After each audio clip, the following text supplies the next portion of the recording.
Good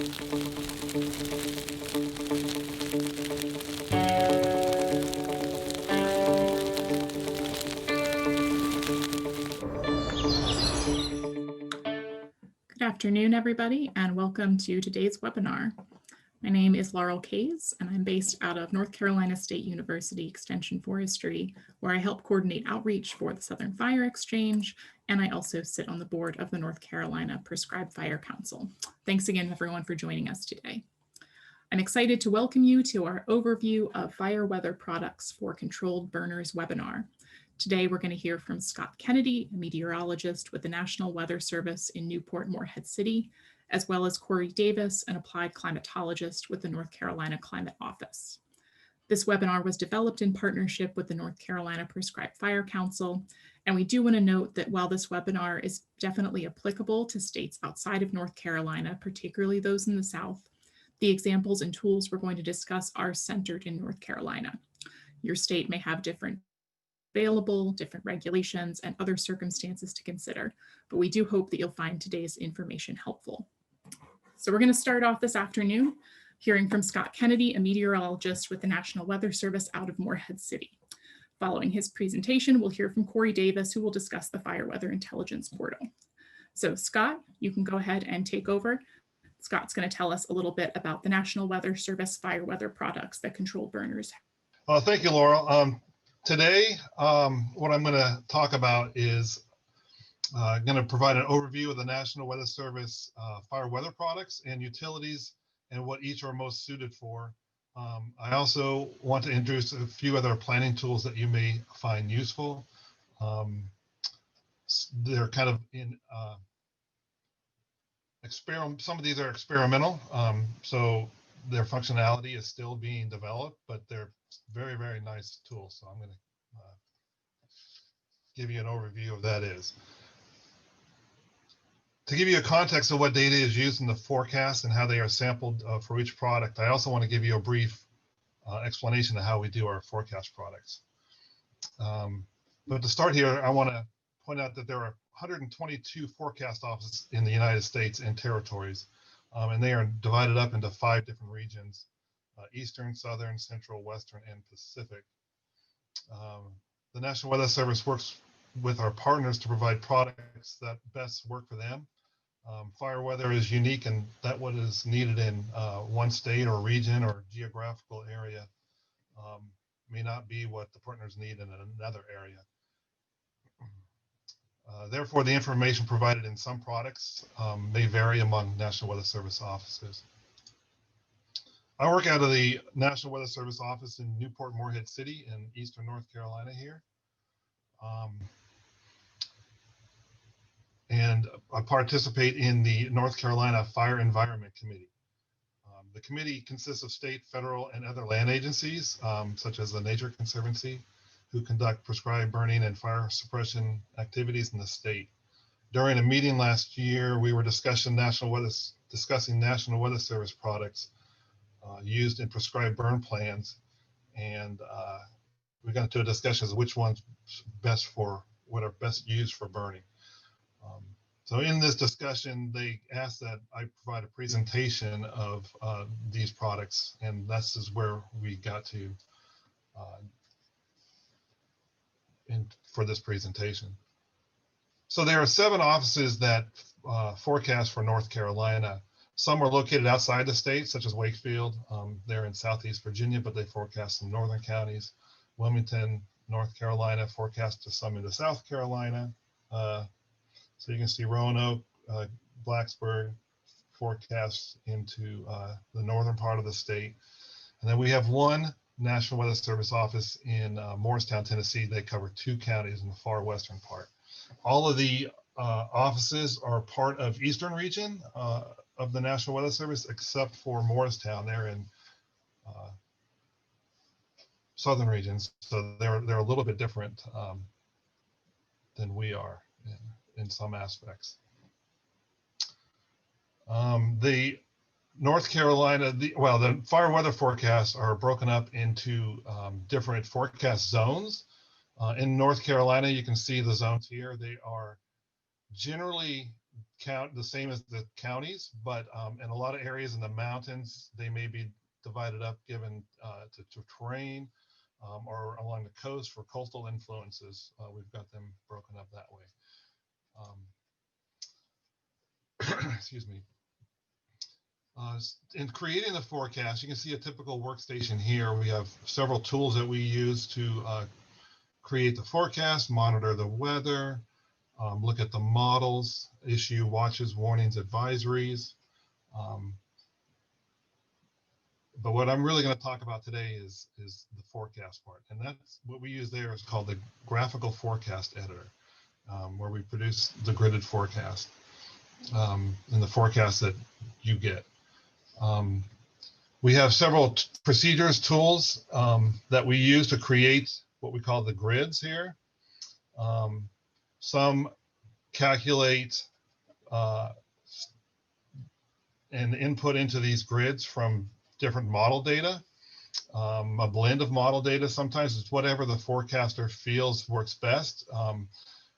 We forecast for our area, but we can look at our surrounding offices when we go into what we call ISC mode. So while we each have our own forecast, we kind of get an idea of what works best, what may work best on the coast, maybe not what works best for inland counties. We have particularly a hard time with the Outer Banks. It's such a narrow strip of islands that the models don't often do the best there. But so we have some tools that we try to capture the best forecast for our area.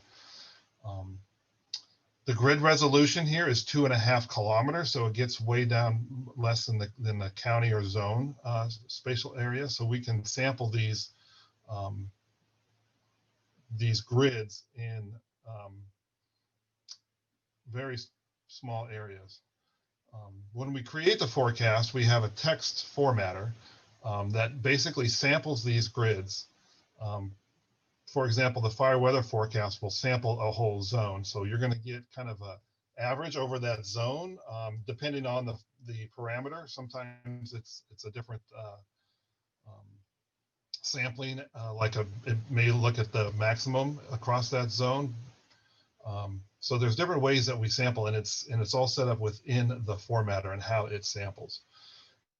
So we use this to create and send out our text products, such as a fire weather forecast, the point forecast matrices, which is what I'm going to talk about here in a little bit further in the presentation.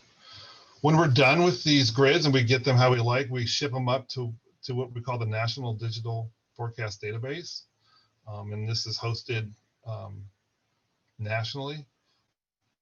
So we have some products that we're sampling directly out of the grids from the office, but other tools and products that we have come off of this National Digital Forecast Database, or NDFD.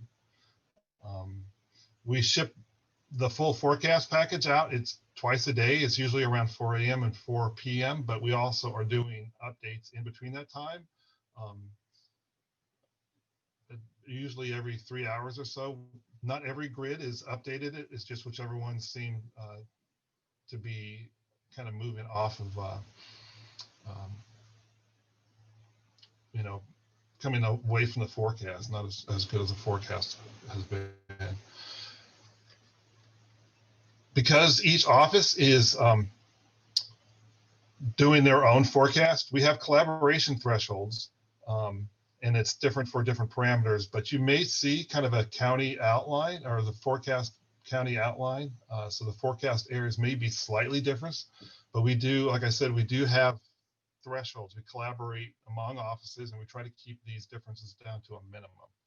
But sometimes you will see some hopefully slight differences in the forecast. Getting into the actual forecast for fire weather and what they may be best useful for. First, I'm going to talk about the fire weather planning forecast. This forecast is issued twice a day, generally around 4 a.m. and 4 p.m. We'll do an update if some of the parameters are getting out of tolerance from what the conditions are. We monitor the weather throughout the day, the National Weather Service operation is 24 hours a day, and there's always a forecaster looking at the weather, updating the grids, and sending out forecasts. Like I said, the full forecast package is 4 a.m., 4 p.m., but we do updates as necessary, especially when they are in critical times, like very low RHs or strong winds, and we would do forecast updates more often. The fire weather planning forecast covers either a zone or multiple zones for the forecast area. So this is used for input and decision making related to pre-suppression or other planning or resource management activities and determining general weather trends. We do have a fire weather point forecast matrix. Eastern region and southern region has what we call, this is called the PFW, is the 3-letter identifier. Not all, if you're outside of southern and eastern region, I don't believe all offices have this product. They do have a point forecast matrix called the PFM that's public side, but not a fire weather centric one. So you may have to investigate. Some of those may include RAWS, EcoNet, and other ASOS stations. Most of the ones outside of eastern and southern, the PFMs will cover ASOS stations, and we do a PFM as well.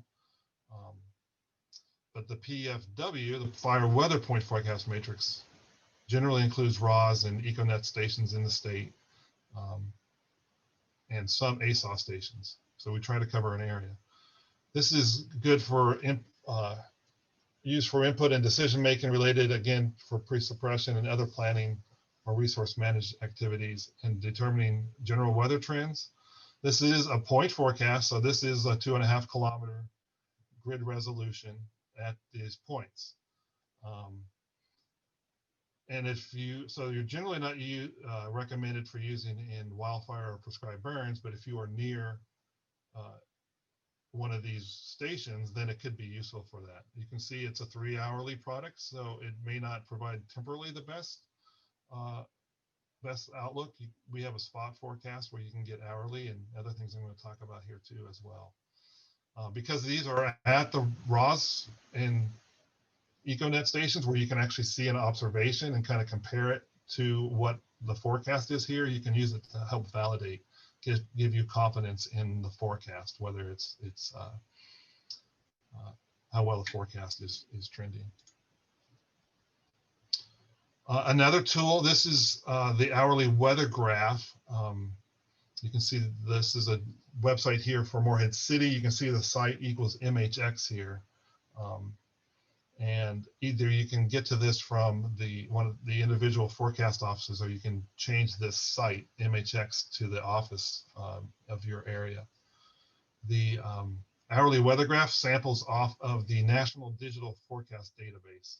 So it's not off of the directly off of GFE out of the office, but it's from the grids that are shipped up to the National Digital Forecast Database. You can use this map to click on your area of concern. You can select a certain city, or you can put your latitude and longitude. So there's several ways to get the forecast for your point. Up here you'll see this little drop-down menu. You can get your 7-day text forecast that is sampled off of the NDFD. It's not it won't be exactly the PFM, but it'll be a point-based. I'm sorry, it won't be exactly like the fire weather forecast, but it will be a point-specific 7-day text forecast. You can also get digital and tabular, and I'll talk about that again here in a minute. For the hourly weather graph, we have a whole lot of weather elements that you can choose to look at. This slide is what we call the public side: temperature, dew point, wind chill. A lot of fire weather parameters. Different offices have different parameters available, and we also have some aviation parameters available as well.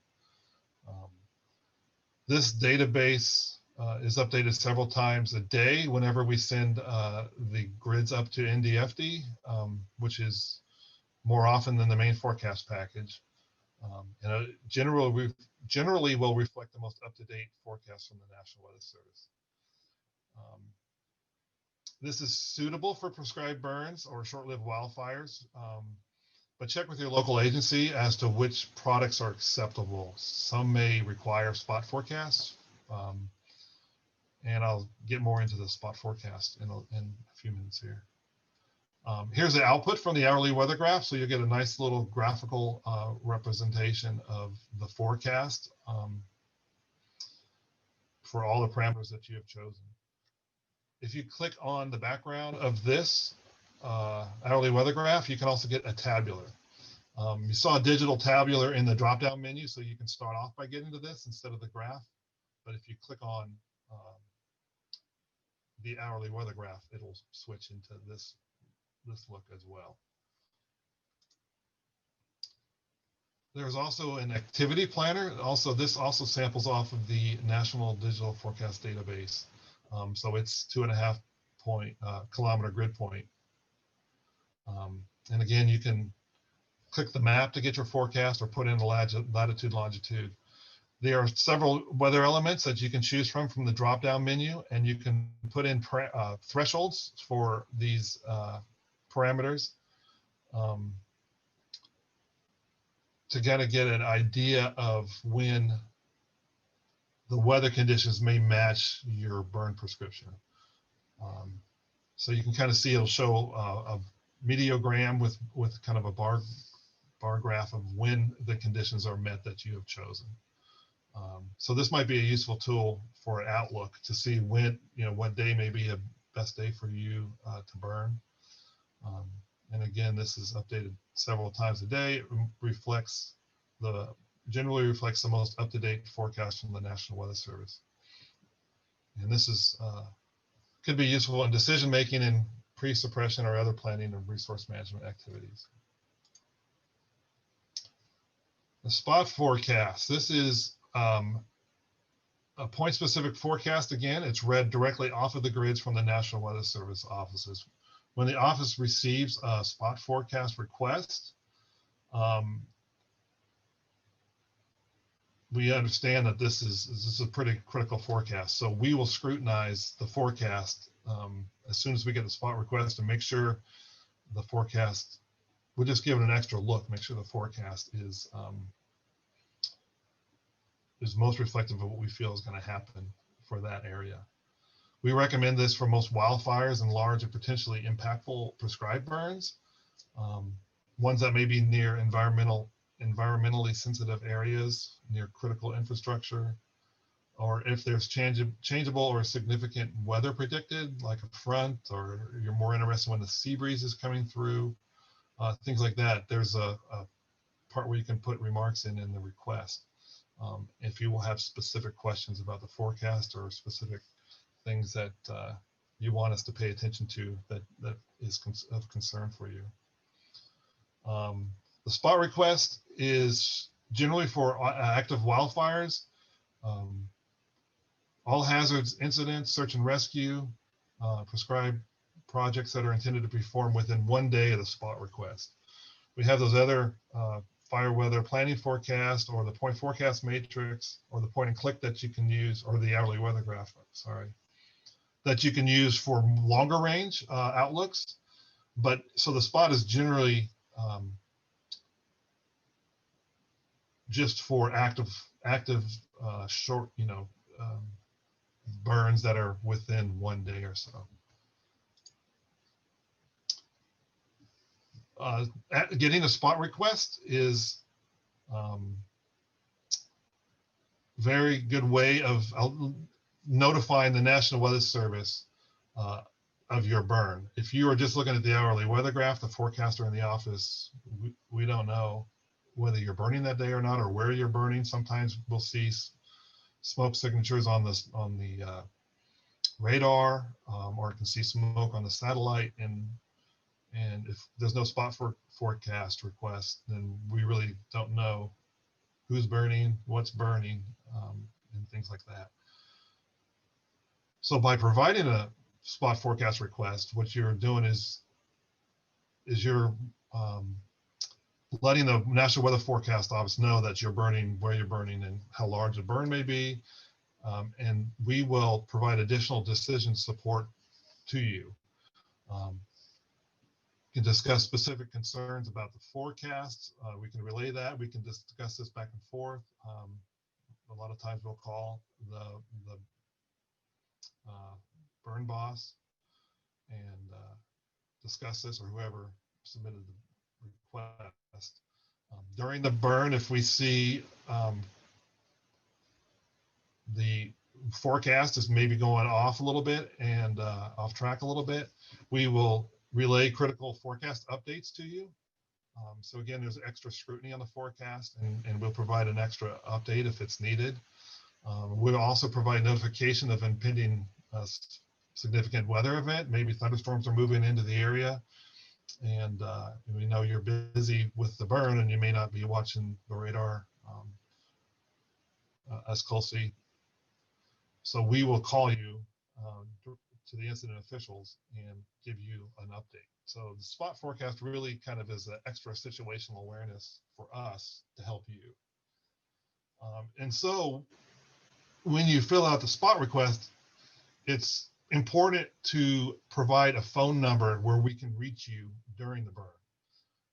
If it's dispatch, if you don't have cell coverage out where you're burning and you want to do put in a dispatch number, it should be a number where we can speak to somebody who will relay that information to you. But also, if you do have cell coverage where you're burning, it would be great to have that number. We can speak directly to you. Just to give you a heads up of changing conditions. You can also, with the spot forecast, I'm not sure how many of you utilize this feature, but you can get a high split model run. You can click yes there, and it'll send a high split trajectory model run. It's run off the NAM, and the time of this ignition, the trajectory model starts at the ignition time. So it's essentially a look at the winds in the atmosphere and how it expects the smoke to be transported at the time of ignition. You'll receive this high split model run via email, and you can get a GIF image, KMZ file. So it comes in several different ways to see it. In the spot request too, there's a spot where you can put observations.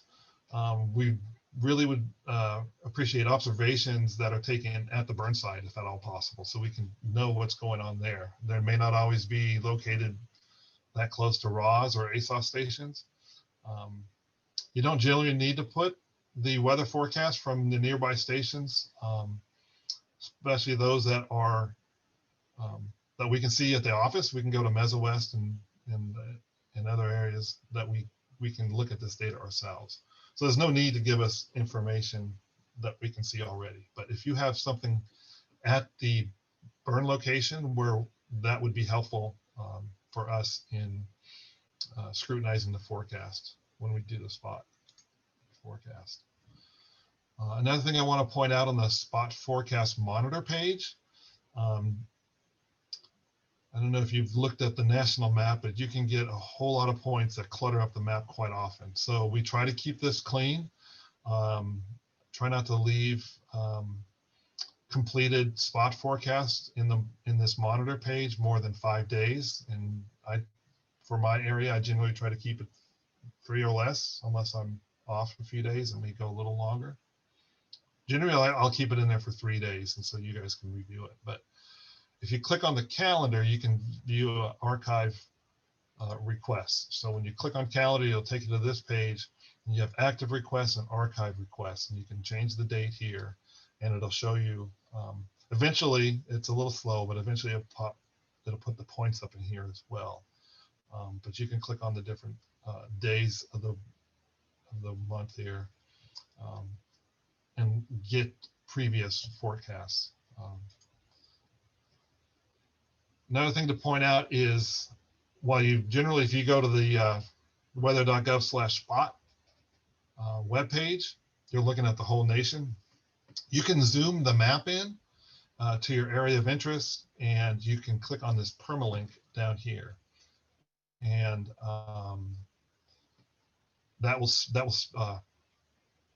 put a latitude, longitude, and a zoom level in your web address, and you can bookmark that. And so you can start off at a more zoomed in area. So I'm not sure if everyone is aware of that feature. Another very useful tool, it's experimental. It's called the Fire Weather Dashboard. It may be known to some as the Fire Poker. It was developed in Duluth, Minnesota Weather Service office. And it's similar to the point and click, or sorry, the hourly weather graph.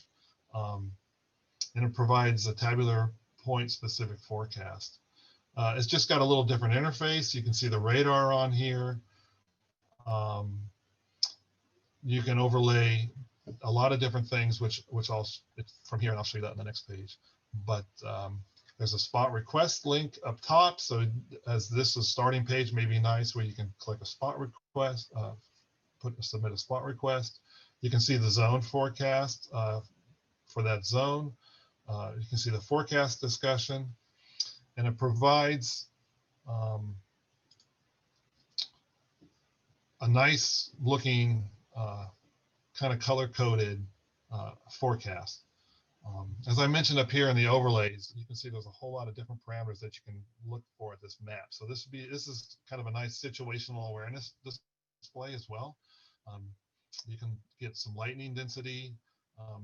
It's from the satellite, so it's not each lightning strike. That's proprietary with Vizsla or other providers. So we're not allowed to provide that to you in that specific way, but we do have satellite derived lightning density.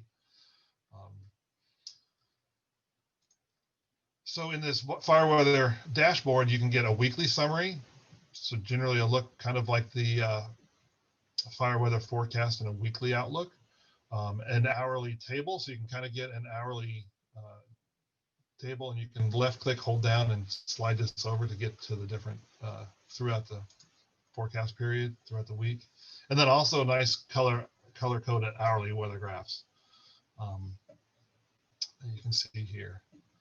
We also have an enhanced data display. This is also experimental, so it may not be fully supported all hours of the day. It has a whole lot of information. It's kind of very powerful. So sometimes this can get bogged down, especially during big events. If there's a snowstorm somewhere, then a lot of people may be on this, or if there's a severe weather outbreak, and sometimes things tend to load slowly. But it's a pretty useful tool too. It's very robust with a lot of information, and that's what makes it kind of helpful. If you click on the question mark, it's got a great little help center here, including a video. If you go down to version changelog, there's about a 10-minute video kind of tutorial on how to use this as well. So that may be helpful. I'm not going to cover a whole lot of this today, but I do want to highlight a few things. This main map you can use as a point and click map. So when you click on the map near your area, you'll get this little window comes up. So you can get the forecast, you can get a fire weather forecast, add range rings if you're interested in looking at the radar and when storms may be coming towards you and things like that. But once you click, this is if you click the fire weather forecast, this is a nice little page where you can get a summary of the fire weather forecast, a look at the hourly weather graph. You can get that tabular, and also a place where you can get to the spot request page, and that takes you to the main national one, not the one you bookmarked where you may have zoomed in. You can also load forecast data, and these drop downs over here, you can change the valid time, you can change the weather parameter, and so you can look at this National Digital Forecast Database in the enhanced data display too. And again, you may be able to see some minor differences, hopefully, between offices when you're looking at this gridded data. Here's another look. You can also get this satellite-derived lightning density as well. These were some storms off the coast a few days ago, but you can click on that. So you can kind of get a lightning density. You may be able to see where storms are coming towards you. So that's another useful tool. And then also there's more layers. There's even more data than just what you see here, and a lot of different areas that you may want to look at. Fire weather is one. If you click down in there, there's not several things in there that are very slow to load or don't seem to load. So I think as this is experimental, I think they're working on getting that information into the database that may not be available at this time. Real quick, I just got one other little thing. Corey is going to give you a great overview of this fire weather intelligence portal that the North Carolina State Climate Office is developed and is hosting. But there are some National Weather Service data in here that I just want to point out, just some aspects of that. The National Weather Service, and this would be if it's forecast conditions. There's 3 tabs up here to get past current and forecast conditions. So under the forecast conditions, gridded data set, National Weather Service gridded forecast. These are essentially grids from the National Digital Forecast Database. The National Weather Service gridded fire weather products, these are not shipped up. Not all grids are shipped up to the NDF. But at the request of the Fire Environment Committee, most offices in North Carolina package up these 4 weather parameters and send them up to the regional office where the State Climate Office then downloads that. So this is not directly from the National NDFD, but it kind of comes around about that way. And occasionally there's password issues and certain things happen where that may not show up. The National Weather Service fire weather zone forecast, this is essentially reading the zone forecast. So it's that zone based forecast looked at gridded in a gridded format. So that's kind of your zone by zone or group of zone average that's being pulled off of the fire weather planning forecast. And they also have the national blend of models. The national blend of models for mixing height. That's when we forecast, you know, we have many models that we look at, and we have ensemble models which tweak the input parameters a little bit. So we kind of get an average forecast from many different models or an ensemble of a certain model. And that generally gives us a good average forecast. It may wipe out some extremes. Some models may perform better in certain weather regimes. So you kind of have to think about this the national blend of models. Generally, it's a fairly skillful suite of guidance, but occasionally, especially when you might have changeable weather conditions, say one model is faster with the front than another, and so those sharp changes may get kind of smoothed out over time. So just to when you're using that, to think that if conditions are kind of steady state, then they're likely very useful. But if you have changeable weather conditions, just know that this kind of may average out.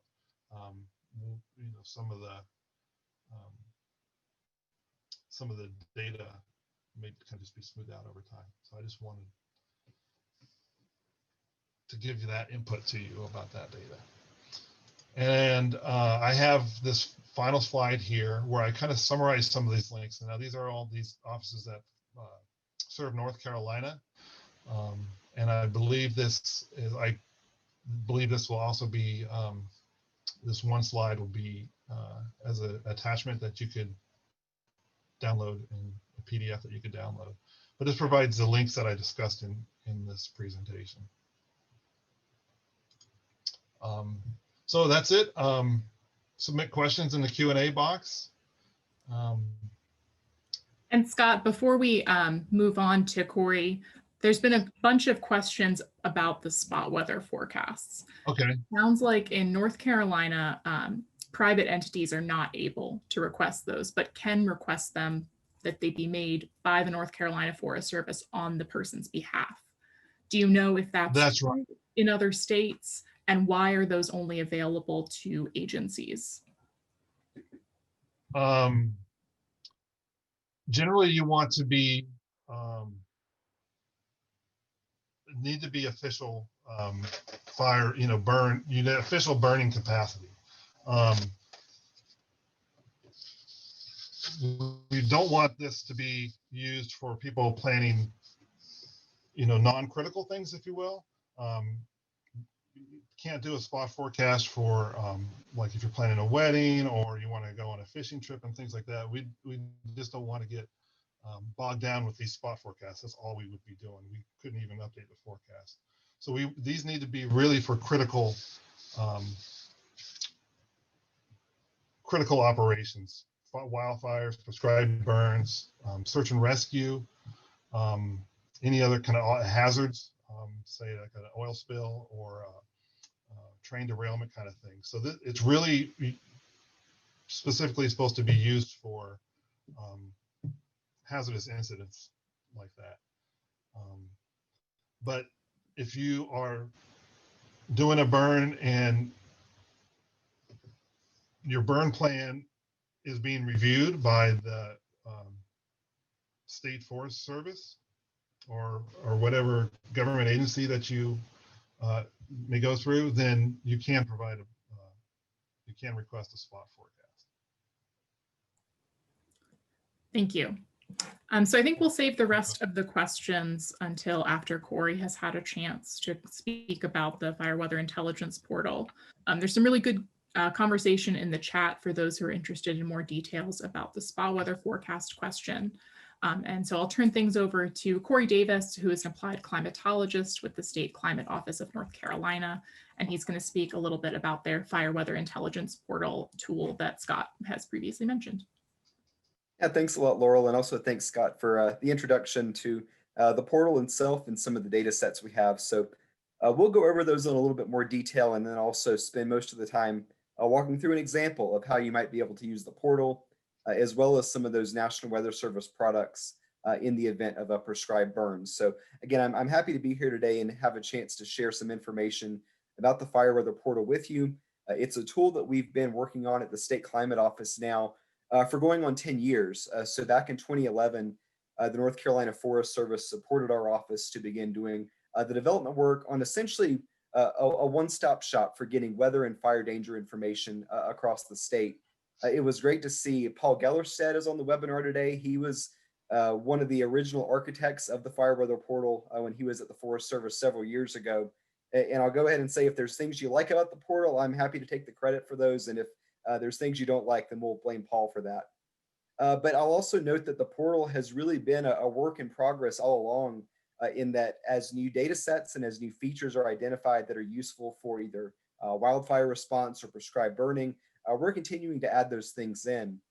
So originally the portal was designed just for North Carolina. In 2017, the Southeast Regional Climate Hub supported us to expand the portal all across the southern regions. So we now have data covering 13 states from Virginia in the north all the way to Texas and Oklahoma in the west. And basically that just means bringing in data from weather stations across that region and also fire danger estimates, and then forecast products as well from multiple different weather networks and multiple different data sources. And we'll show some examples of those in just a minute. If you've used the Fire Weather Portal before, then this part will be a bit of a review. And if you haven't used the portal, then here's some basics about what you're looking at when you go to this page. First off, this is what it looks like on sort of the desktop view. If you're on your home computer or your laptop, it's laid out this way. You can access the portal from a mobile device as well. And if you do that, then these menus that you see on the left, those will appear on the top. And then this map will appear below that. So things are just sort of shifted around a little bit for the mobile screen. But at the top of the page is that main menu bar that Scott mentioned. The main feature here is these 3 tabs, and you can switch between viewing past conditions. And for that, for some data sets, we have data going back all the way to 2002. You can look at current conditions, which is generally data just from the past hour. And then you can look at forecast conditions, which is generally those forecasts covering anywhere from the next 1 to 7 days. to help you planning, say, a burn within the next week or so. So one nice thing about the portal is that if you're looking at, say, at the current conditions for your area, when you switch to the past conditions or forecast conditions tab, it'll stay zoomed in on that same area. So you can pull up data sets on different tabs and flip back and forth and pretty easily compare between those for the same location. The top menu option is for map details. This is basically a way that you can help hone in on your exact location. You can zoom to a specific state or county, or if you want to have the tool detect where you're at and try to find that on the map, you can do that as well. You can also turn on layers like county lines that may be helpful again in sort of orienting yourself on the map. The map itself, again, that you see on the right in this view, and it'll appear down at the bottom on the mobile page, is basically just like a Google map. You can zoom into it and pan around with it by double clicking and dragging your mouse, or just by double tapping on your mobile screen. So again, that should be pretty familiar if you've used Google Maps or the Google Maps app on your phone. And the other main feature I want to point out is those point data and gridded data menu options that we have. Essentially, the difference between these is that point data, like the name says, is data that generally comes from single points, especially from weather stations across the region. And then gridded data is more spatially continuous, so it'll help fill some of the gaps between those stations. So even if you don't have stations in your area, there may be gridded products that can help show information, especially forecasts for your specific location. So here's an example of some of the point data sets that we have. These are largely, again, coming from weather stations. So you have your standard set of weather observations, again, that are usually going to be from the past hour, or if you're looking at past data, you can pick a date and time in the past to view for that. We're looking at precipitation totals aggregated over different time scales, anywhere from the past hour to the past 90 days. And we'll see some examples in a minute of how that can be really useful in looking at how wet or dry things are around your area. And then also for many stations, especially raw stations, their weather data is being pushed into the National WIMS database every day. And that database is calculating the National Fire Danger Rating System variables, including the ones that you see here. And then we're retrieving that data and showing it in the portal as well. So again, you can see the full suite of NFDRS parameters, as well as forecasts. Scott showed some of the Weather Service forecasts that are being done for these same variables. So that's available in the portal as well. And as of earlier this year, we now have 7-day forecasts available for many of these data sets. In terms of gridded data, there's a lot more in the portal that I could fit on this one slide, but these are just some examples that we'll look at later in this presentation of things that might help with prescribed burning. Again, it's things like the national radar and satellite, also precipitation and drought indices that are derived from that radar data. Scott mentioned the Weather Service forecasts and also the analysis products that are being developed by the Weather Service, as well as their zone forecasts for some of the key fire and smoke variables. He also talked about the National Blended Models, which is fairly new. Right now, we're pulling in that mixing height data, which is at a fairly high resolution at 2.5 kilometers. Our office is also working on calculating some other variables from this National Blended Models forecast data. Soon we should have things like burning category and dispersion index available as well, again, on that fairly high resolution grid. And again, most of the forecast products we have are focused anywhere on the next 1 to 7 days, but we do have some products that go out a little bit longer than that, especially pulling in some of the temperature and precipitation outlooks from the National Weather Service Climate Prediction Center. And again, we'll walk through some examples of how you can look at those. So obviously there's a lot of data, there's a lot of flexibility in the portal, but I thought it's important to lead off just by mentioning some things that the portal really isn't designed to help you with. One of those is just filling out a burn plan or a permit application for you. Certainly some of the data in the portal, especially things like fuel moistures, might be useful for that, but you're not going to get a pre-generated burn plan just from this one tool. Also, at least in North Carolina, a lot of burn plans require having an atmospheric dispersion model run. So the portal doesn't do those site-specific dispersion runs. Again, you'll need to work with your local Forest Service agency to determine what's applicable in your area and to get a run done by a certified burner if that's something that you need. We get a lot of questions from landowners about what the ideal fuel moisture thresholds are if they're doing a burn in their area. And really, that's something that the portal and probably no other tool can do, because there's a lot of information that you need for that.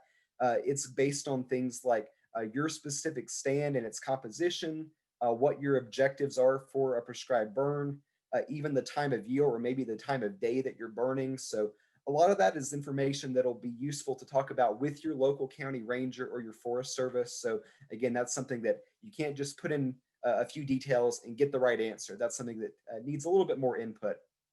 And the last one sounds a little bit silly in that the portal can't start a fire for you. But really what I mean by this is that uh, based on the information here, you're not going to get a straightforward no or go no decision from this one tool when it comes to a prescribed burn. Again, this will help provide that intelligence that you need to make that decision, but there's a lot of other information that should go in to a proper decision of whether or not to burn on a given day. So with that said, here are some things that the portal can help you with. And one is just because we are bringing in so much data from networks across the region and from different data sources, it can be really useful at viewing monitoring information anywhere from a local scale, say in your county or the nearby counties, all the way up to a regional scale. So say on a state level or the states around you.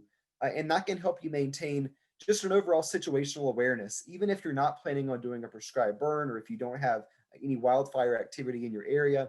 It can be really useful to check the portal every now and then and just see what conditions are like. While we're in these transition seasons like the fall and the spring, it can tell you if things are drying out or moistening up a little bit more quickly than you might expect or that you might notice just from being out in the field on a routine basis. So again, just having that situational awareness can be really important. And then also, like we'll talk about today, when it comes to prescribed burning, the portal does have information there that can help you make those smart decisions that'll ultimately lead you to that go or no go decision about your burn. So I wanted to walk through an example just of how you can use the portal to find information to help, again, inform those decisions.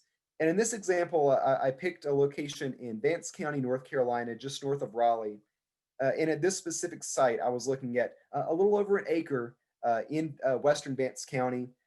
So I'll note here that an acre and a third is not a huge area of land. And the point of this example is really not to show how much you can burn using data from the portal, but really just sort of an introduction to the process of finding data in the fire weather portal, using it and looking at it at your location to help make that decision. So just to review some of the details about this specific location, again, we're looking at a little over an acre, composed of mostly hardwoods, things like oak and hickory, but there is some young pine growth here, and that may be one of the goals of a prescribed burn in this spot, is just to try to eliminate some of the, the unwanted young growth and try to restore it to more of a natural hardwood stand. For this time of the year, we're obviously still looking at a lot of leaf litter on the forest floor, so that type of fuel loading is something we'll have to keep in mind as we go forward. And maybe after talking to the local county ranger in our area, we've decided that a good target, say 100-hour fuel moisture, is somewhere between 15 to 20%. So that's something we'll also keep in mind as we look at data. Another thing that I'll point out just on the map here is that there is a road in this location that runs off to the west or the northwest. So we want to keep that in mind as well. When we start looking, say, at the wind forecast, we want to make sure we're not getting a wind, for instance, from the south or the southeast that might blow smoke across the road there. So again, that's another detail of this specific location that we'll keep in mind. So in terms of planning a prescribed burn, that process may start several weeks ahead of time. And at that point, we won't be able to pick out a specific date or even determine whether it's possible to have a window for burning. Instead, we're just going to be looking at broadly whether the environment in our area is suitable for having any prescribed burning activity, and maybe looking really roughly at how those conditions might evolve in the next few weeks. Also, at this point, if you haven't used the portal before for that location, it's useful just to zoom into your area, see what weather stations are nearby that have data that will ultimately help us in monitoring conditions between now and the burn date. So as an example, we can go in the portal and under the point data options for current conditions, we might pull up the heat spectrum drought index. Even though we're not really concerned about wildfire activity in this case, this KBDI product can still be useful at showing overall if, say, a fire were to get out of control, how tough might it be to contain or how much response effort might be needed for that. And across North Carolina, we can see KBDIs at this time of the year are very low, so really not a whole lot of concern about a fire getting out of control quickly. I'll also note while we're on this view that North Carolina is fortunate in that we have a lot of monitoring stations across the state. We've got a pretty dense network of RAW stations, also a lot of our Econet stations, which is the mesonet that our office, the state climate office, operates. Those meet the RAW standards. So we're able to calculate these fire danger values for those sites as well. Other states in the region, it may vary. For instance, in parts of Virginia, it's a very sparse network. You just don't have a lot of fire danger information. So again, your mileage in your area might vary just depending on the stations near you. But overall, this is an example of how you can find which stations are near your location. So for this example, we might want to zoom into our specific site. So we could do that for one, using the map details options, again, just having it detect our location and take us there. We could also, again, just click to zoom in on the map and go to our location. And what we can see in this case is that we don't have any stations with fire danger information in Vance County, but there are a few nearby stations. There's one just off to the southwest, and there's one off to the east. So those will be the main stations we're looking at to help plan our burn. Now, that's not to say that these stations are perfectly representative of our local area. There could be things like elevation differences. Maybe the precipitation has been different in those areas than it has been in our area. But all those are things we can investigate using the fire weather portal. We might want to pull up another value, for instance, the current 100-hour fuel moistures. Again, for this particular burn, maybe we're targeting between 15 and 20%. And we can see that the nearby stations near our location are both showing values around 16% now. So again, they're right within that target threshold at this point. One thing I'll point out, whenever you're viewing data in the portal or really on any tool, it's important to look at the legend, especially in the fire weather portal. Look at the date that's shown in the legend here. These fire danger values are only calculated one time per day based on the local 1 o'clock observation. So if you're looking at the portal earlier in the day and trying to look at these fire danger values, the values you're seeing may actually be from the previous day's 1 p.m. observation. And obviously a lot can change, say from 1 in the afternoon yesterday until maybe mid-morning today. So again, just make sure you know when these observations, when the data you're looking at are from.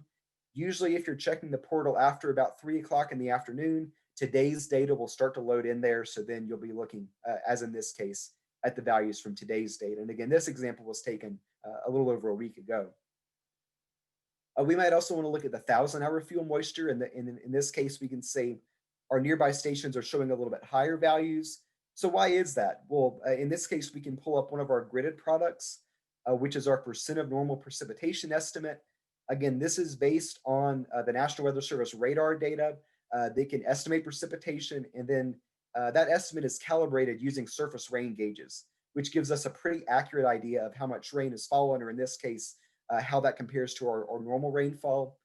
And what we see here is that both of our nearby stations, as well as our part of Vance County, are in this blue shade. And in the legend, that corresponds to 200 to 300% of normal precipitation over this 3-month period. So basically, we've had 2 to 3 times the normal precipitation over the last 3 months here. So very wet over that time span. So it makes sense that those 1,000-hour fuel moisture values are a little bit higher. Finally, just to get a sense of the direction things may be headed, we could switch over to the forecast conditions tab and pull up the Climate Prediction Center's 8 to 14 day precipitation outlook. In this case, that 8 to 14 day period may sort of be within a target window for doing a burn. And in this case, we see most of North Carolina and parts of the southeast coast are showing in about a 33% chance of above normal precipitation. Now, certainly that's no guarantee that it would be wet during this time period, and it doesn't mean we won't have a burning window. But again, it just tells us it's been wet recently. The forecast is maybe leaning more toward the wet side than the dry side going forward. So again, just something we'll watch for as we continue planning a burn. So just to summarize, again, we're maybe a week or two out from a possible burn. Then we're seeing the risk of wildfires forming and spreading is pretty low because it has been fairly wet in the past few months. With that in mind, we also see that our 100-hour fuel moistures are pretty much right where we want them to be for our specific scenario and our objectives. We also found that while we don't have any stations right in our backyard in Vance County, there are a few within about 25 miles of us that we can use for monitoring. So again, at this point in the process, we don't yet know if there's going to be a window available for us, but just based on what we're seeing, if we did have a few dry days that maybe will lower those 1,000-hour fuels a little bit, we may be able to do some burning within the next couple weeks. So now we'll step forward a little bit. This is sometime during the week when we might be targeting having a burn. And in this case, we'll start to focus more on specific dates. For instance, looking to see if we can find a target date that burning might be possible. We're also going to look and see if conditions have changed since the last time we checked the portal. And at this point, we can start looking more at some of the forecast information for those specific potential target dates. First, a good thing to check is just how much rain has fallen recently. So again, we have precipitation totals at all sorts of different intervals. We might just check the past 7 days to see what the weekly totals have been, and they're pretty low. The closest stations to us are showing around a tenth of an inch, a little bit less than a tenth in Oxford, a little bit more than a tenth off to our east. So again, that's telling us maybe we've had some of those dry days that we needed. Another really useful feature of the portal that we haven't talked about yet is that if you click any points, any stations on the map, that'll pull up a panel below the map with more information about that location. You can see under point details here, you've got some specific information about that station that includes the elevation. So again, if you're in a spot with varied terrain, that'll help you compare the location at each station with what you have at your site. Also, you can see this graph. We call this our meteogram. It's basically just a graph of the history of a given weather variable. In this case, we're looking at the hourly precipitation over the past 30 days. And based on that, we can see that a lot of that rainfall that we were seeing happened earlier in November. We had a rain event come through that in some cases was bringing up to an inch an hour. But since then, we've had several dry weeks with only a few little blips of, again, that fairly minor rainfall. So that's helping us get a better idea for the current conditions. It has been wet in recent months, but recent weeks have been a little bit drier.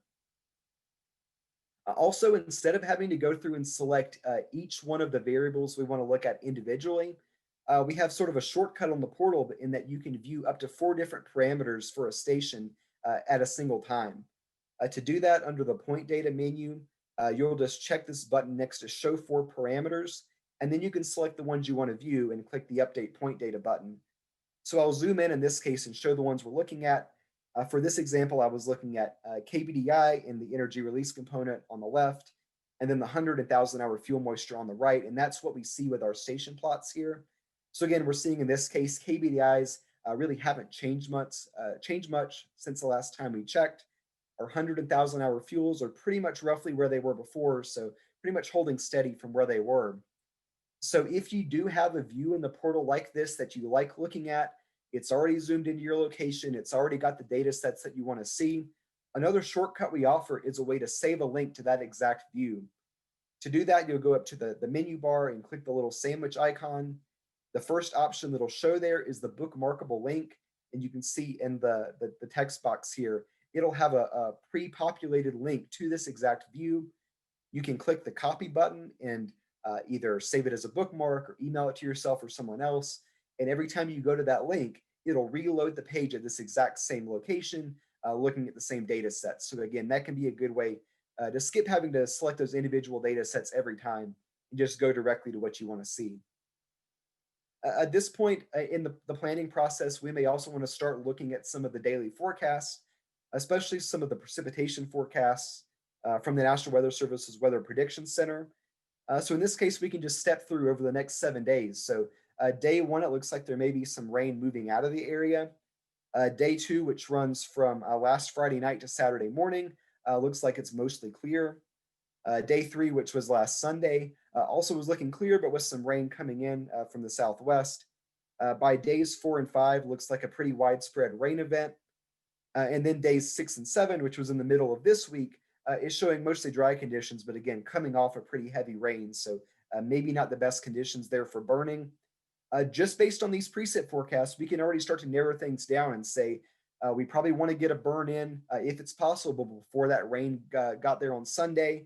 Maybe Saturday would be a good target date. And then using the forecasted fire danger information that we have from the National Weather Service, we can look at those daily forecasts and see what they're showing.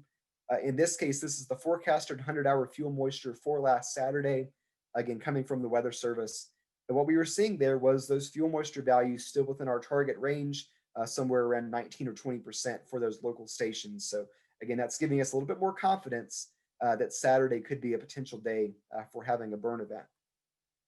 We can also click on, again, one of those stations and view more information about it, especially that meteogram, that graph with more information. And if you're looking at forecast information, there's a lot more detail on here. So you actually see 4 different lines. The black line shows observed fuel moisture conditions over the past 30 days. So you can see, for instance, where we ended up at when we checked this forecast. The dashed gray line shows those forecasted values each day, including going out the next 7 days. So that was showing that probably staying around that 15 to 20% range on Saturday. And then after Sunday's rain event, spiking up a little bit. We also have this blue dashed line that shows you the average fuel moisture values by day of the year for this particular station. And in this case, that site goes back to 2003. So over the past 17 years or so, where are we on average in terms of 100-hour fuels? And then finally, the red dashed line shows you the minimum fuel moisture values by day, again, for the same station. So that shows you what's the driest those fuels have been, again, for this time of the year, for this location since 2003.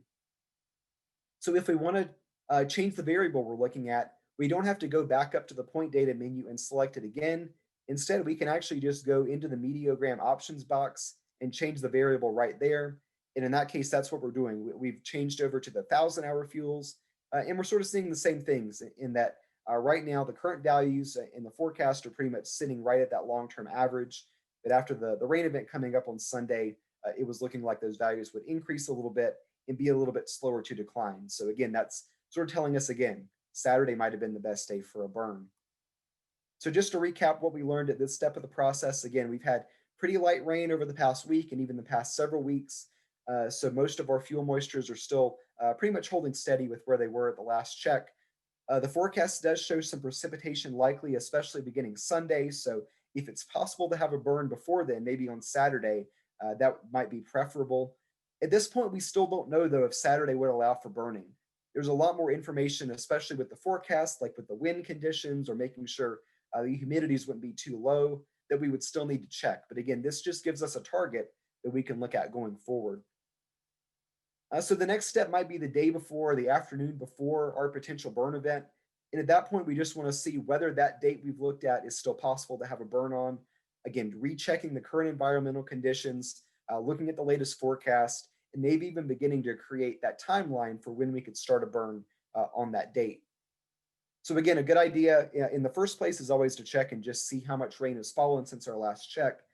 In this case, over the past 24 hours, it looks like some of that rain came through, was pretty light, only a couple hundredths of an inch of rain at most of the nearby stations. So we don't expect we would see a huge increase in those fuel moistures from that little amount of rainfall. Again, we can go back to that bookmarked link that we had showing those 4 parameters at once. And in this case, again, those same 4 showing KBDI is pretty much holding steady. Our energy release component has decreased a little bit. And the 100,000-hour fuels are also roughly within those same ranges. So again, not a huge change after that rain event within the past 24 hours. We may also want to start looking at some of the forecasts for things like the finer fuels, maybe our 10-hour fuels. Again, this is coming from the National Weather Service. So we've chosen the forecasted 10-hour fuels for Saturday, and that's showing at our nearby stations values somewhere around maybe 13 or 14%. And again, we can click on a station and view more information.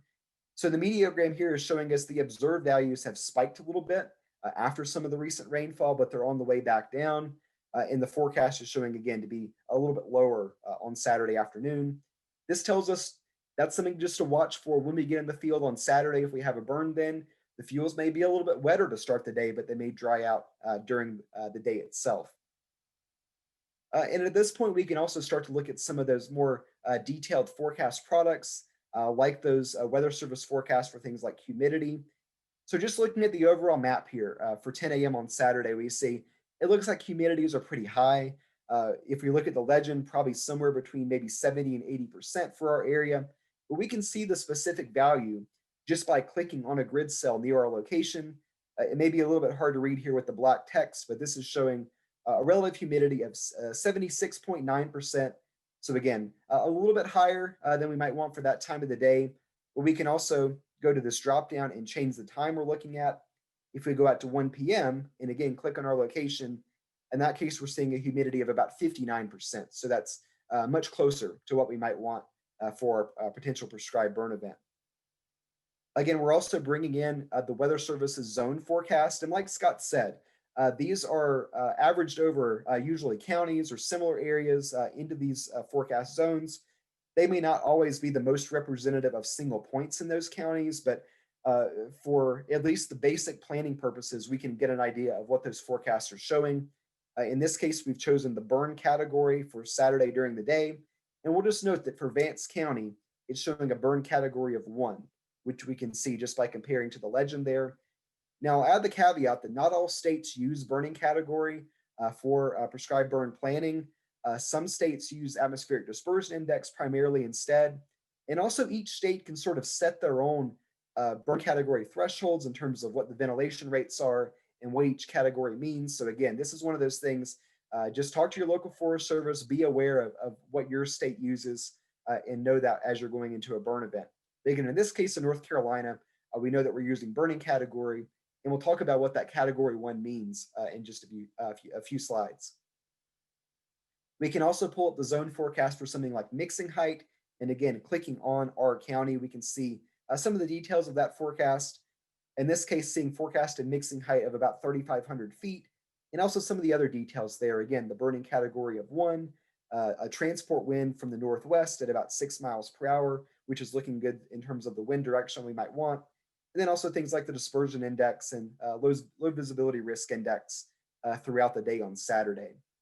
But I'll note that these zone forecasts are not the only sources we have of some of this information, especially for the mixing height.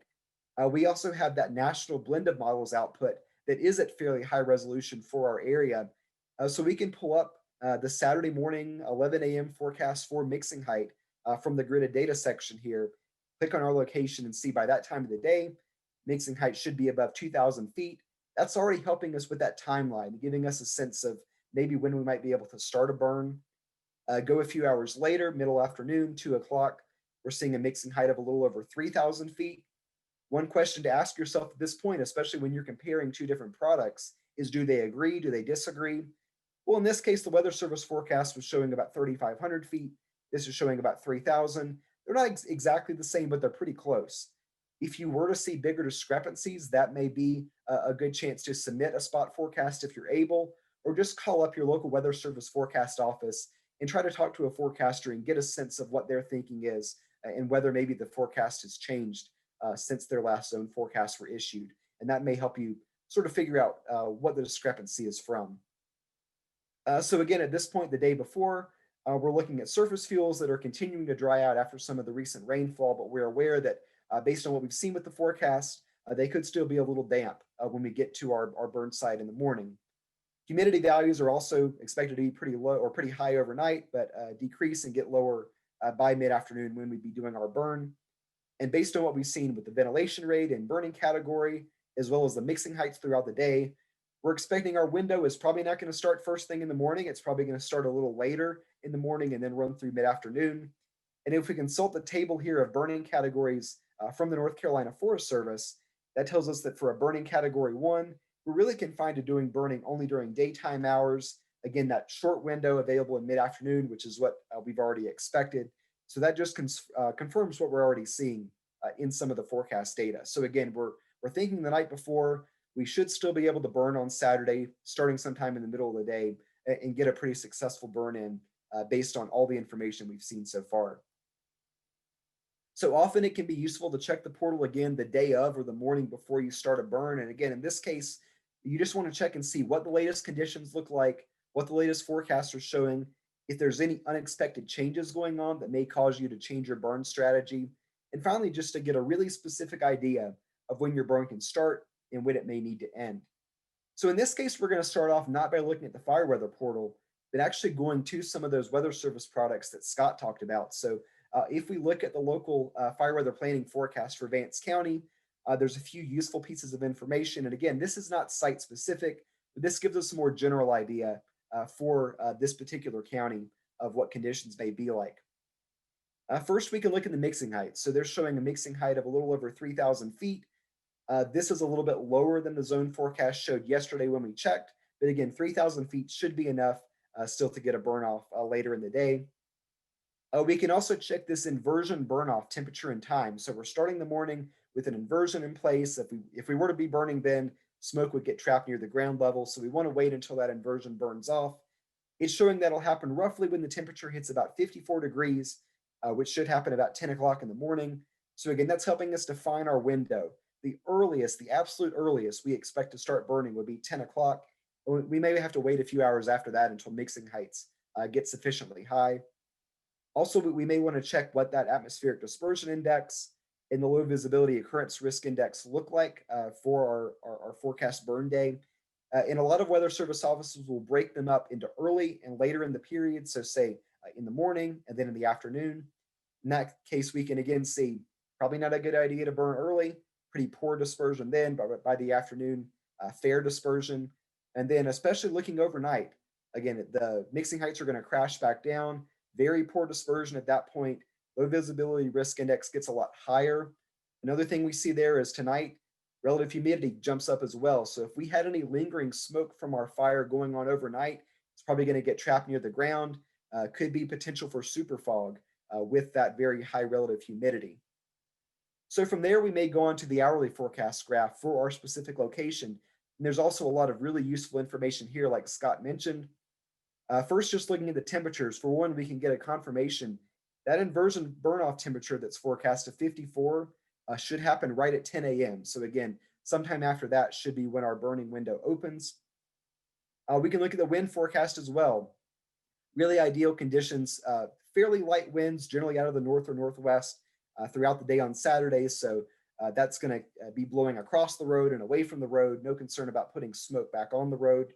But if we look a little bit later, on Sunday morning, we do see winds shifting around and instead coming more from the southeast. Again, that's another reason we don't want to have any lingering smoke overnight, because if there is, by Sunday morning, that smoke could be back right on top of the road, which is not ideal. Looking at the humidity forecast as well, the green line here, we see again starting out with pretty high humidities, but those drop during the day, get down to around 50% during what should be our burn window in the afternoon. And then finally, looking at the precipitation forecast, it's looking pretty dry all throughout the day on Saturday, really up until Sunday night. That's the next chance they're calling for any rain in our area. So from there, we might transition back over to the fire weather portal and just start off by looking at the current air temperatures. Again, we know our target is somewhere around 54. When it gets to 54 degrees or higher, the inversion should be burning off. At this time, which was 8 o'clock on Saturday morning, temperatures were only in the mid to upper 40s, around 45, 47 in our area.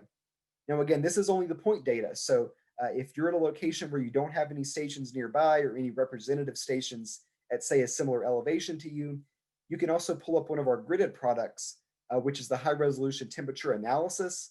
And this can help show you in really good detail whether there are any localized differences. In this case, we click on our location. It's also showing about 45 degrees, but again, there may be cases where you might look at the temperature or the dew point, find there's a pocket of cooler air or drier air near you between what those stations are showing you. But again, in this case, everything's pretty uniform across our area. We may also look at the current winds, and that's showing pretty much what the forecast had. Pretty light winds out of the north to start the day. So really no change from what the forecast was showing on this display. But after that, if we look at the current radar imagery, we see a surprise. There are some showers in the area, and if you remember the hourly forecast graph, it did not have any rain there during the day on Saturdays. So this could be a cause for concern. What if our fuels are getting wetter and may take longer to dry than we expected? But what we've also got pulled up here is the past 6 hour precipitation totals, and that's showing most areas around us have had very little to no rain. One of the sites off to the east has had 1/100 of an inch. Off to the west, no reported rainfall. So either those showers have missed our area or they've been light enough that it really just hasn't registered any rainfall. So again, this is a little bit concerning, the fact there is rain that wasn't forecasted in the area, but it's just one of those things to try to verify when we get to the burn site, see if we see any effects of that rainfall at our location. Another product that's useful in the portal, especially on the day of a burn, is our fine fuel moisture content.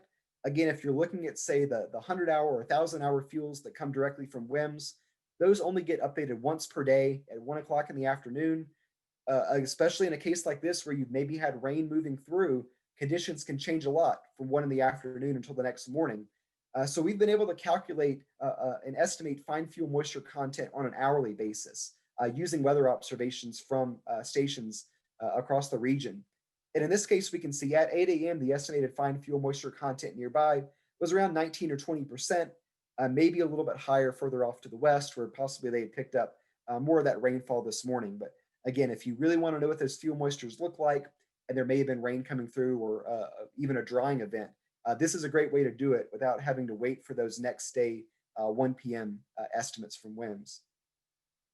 We can also do a quick check of the forecast, again, just to see how things look now and whether they've changed.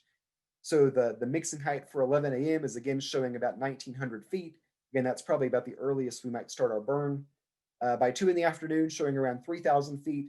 In this case, again, very similar to what the Weather Service forecast had. And then by later in the day, by 4 o'clock, those mixing heights are back down below about 2,000 feet. So that tells us probably want to have our burn wrapped up by mid-afternoon and try to get any of that smoldering under control by later in the day, because we don't want to have that smoldering problem if those mixing heights are going to come back down pretty quickly. So just to recap what we've seen in a quick check, the morning of a potential burn, again, we were surprised that there may be some showers in the area this morning. It looks like rainfall totals have been light, but we'll keep an eye out in the field about what those conditions actually are. We're expecting that inversion to burn off by 10 o'clock.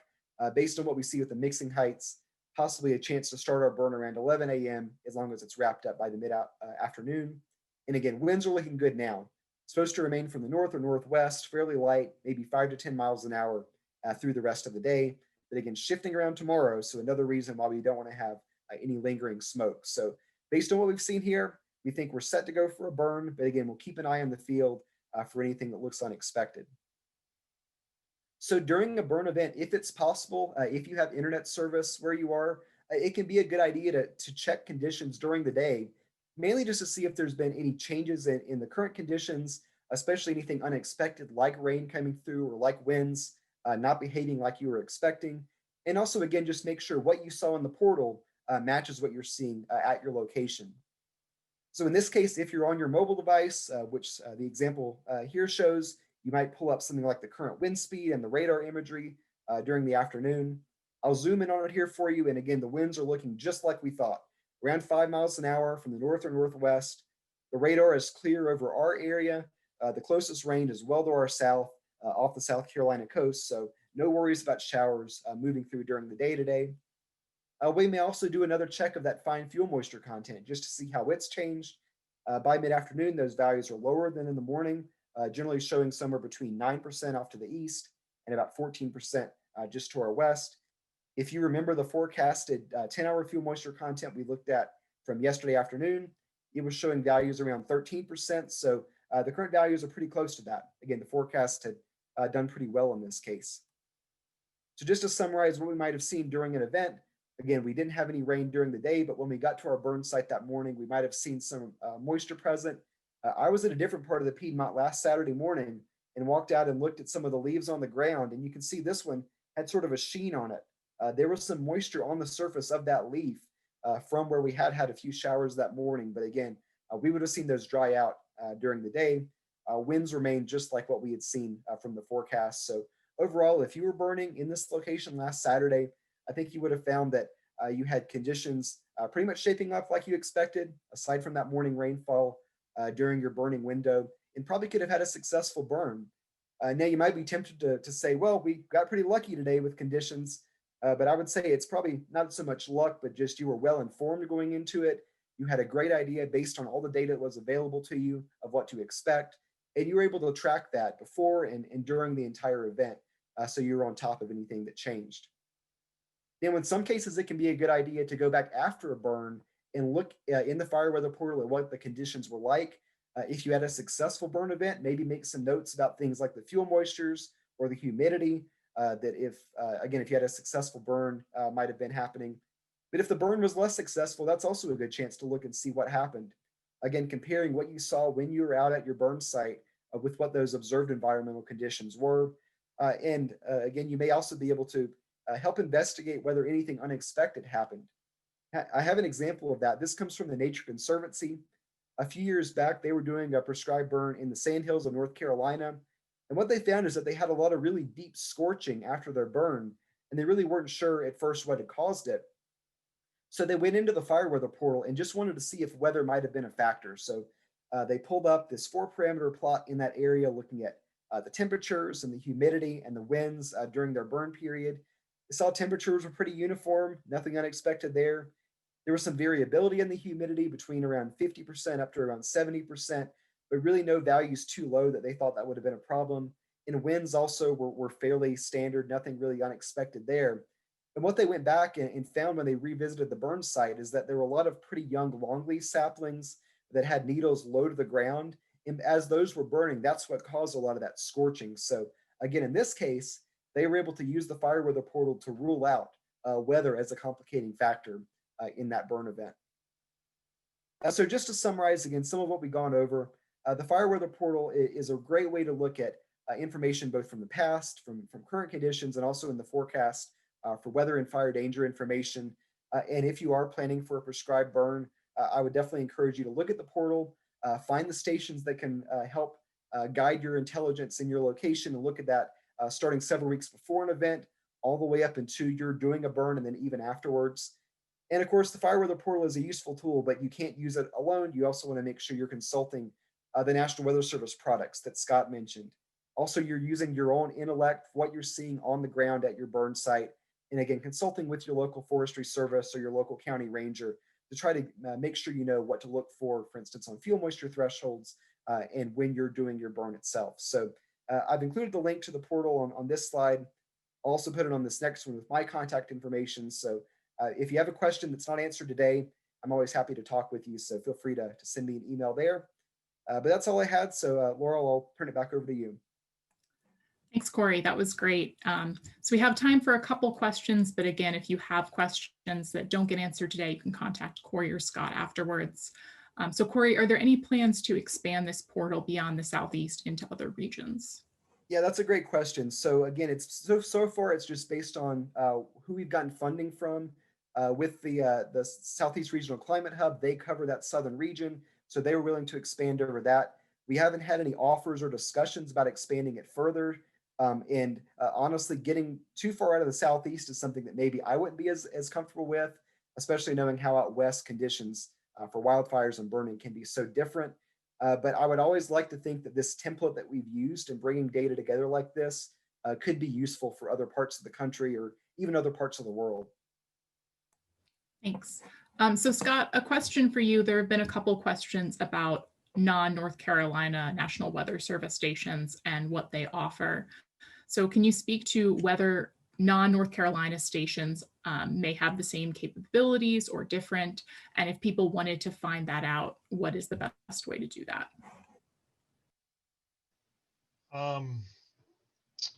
Generally, most National Weather Service offices have the same capabilities. They may not provide all the same, fire weather parameters. It depends on their cooperation with the agencies in their area. But to find out, I would call the local National Weather Service office and talk to their fire weather focal point, or that's probably the best way to find out what they offer. Great, thanks. So Corey and Scott, if you want to jump in afterwards, you can, but are there browsers or apps that work better or worse for the fire weather intelligence portal? If people are using Chrome or using their phone, is there anything different that they need to be thinking about? So for the fire weather portal, I say that I mostly view it in Chrome, but also I know Firefox works pretty well. If you're still on one of the very old versions of Internet Explorer, there may be some features that don't work as well. I know that's sort of getting phased out now, but we have had occasions in the past where, for instance, North Carolina Forest Service had some old computers out there that only had Internet Explorer, and that was a problem. But I would just say any modern browser should work. And then again, if you're in the field on your mobile device, it should still work there, should be fully functional, although it'll just be on a smaller version of the screen. So I would say, if possible, try to use on a regular desktop computer or laptop. But if you're in the field and need to use it, it's still very functional and accessible there. Great. So we'll have one more question for Scott. So beyond the spot forecast, what about requests for special weather statement, a dense smoke advisory, or NOAA radio all hazards for wildfire or accidental prescribed burning smoke impacts? This would be really helpful to protect people and property due to reduced roadway visibility or severe air quality impacts. Yeah, if you're conducting a burn and you're getting impacts on the highways, you can certainly inform the local National Weather Service office of what's happening and let them know specifically where. Generally, we'll issue a special weather statement if it's more of a localized hazard. If it's widespread, then we would go with a dense smoke advisory, but it's got to cover quite a big area. If it's just across a few roads, we'll put out a special weather statement. Both of those go to the weather radio, so it's not a separate thing really. It's the weather radio is the tool we use to broadcast these statements and advisories. Great, thank you. So I know that we did not have time to get to everybody's question, and I am sorry about that. And hopefully you're seeing this last slide. But we do thank you for attending our webinar today and for asking so many great questions. Again, Scott and Corey's information is on the screen. So if you have additional follow-up questions, please get in touch with them. And we do hope to see you at future webinars in the new year. So thank you again for everyone joining us today. Thank you especially to Scott, to Corey, to the North Carolina Prescribed Fire Council for co-sponsoring today. We really appreciate all of you. And again, we wish you all happy holidays and we hope to see you in 2021 for future webinars.